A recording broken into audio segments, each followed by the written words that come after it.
Recreation Council is a clearinghouse of recreation information. We are not a direct service provider.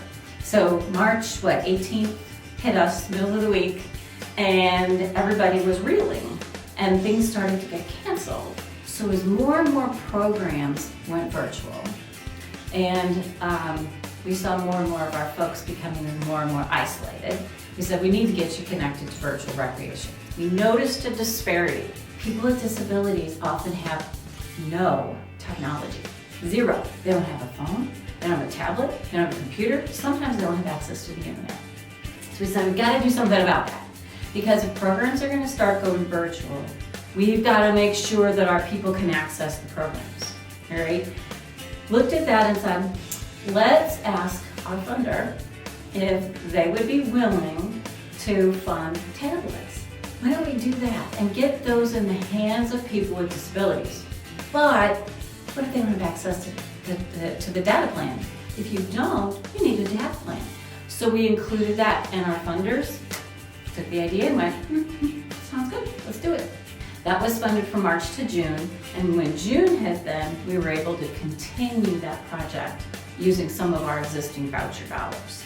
What we noticed is, because this is some new technology, there's a learning curve. I've been on the phone with people just walking them through, now turn your tablet on this way, now go to this tab, now click on this Zoom thing, and when you see the Zoom thing, you're gonna click on it, it's gonna ask you to open Zoom meetings. So help people learn how to use their tablet. Can't do that for everybody, because like I said, we're not direct service providers, but I can get on the phone and do that.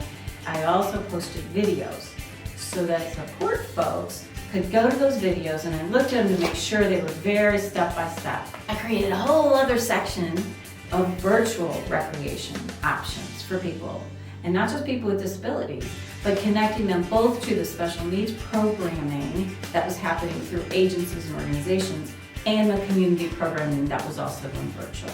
So that's what we continue to do.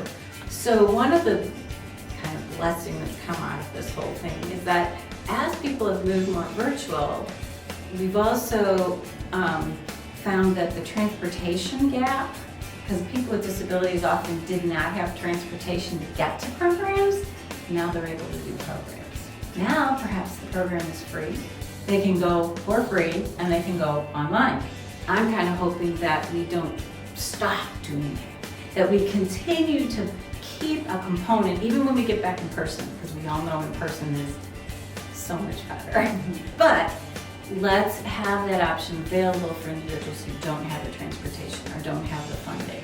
Let's not leave them isolated. So that's one of the lessons, the big takeaways we've heard and learned from this is, let's make sure that we continue to make recreation accessible to everybody, despite whatever their life situation brings.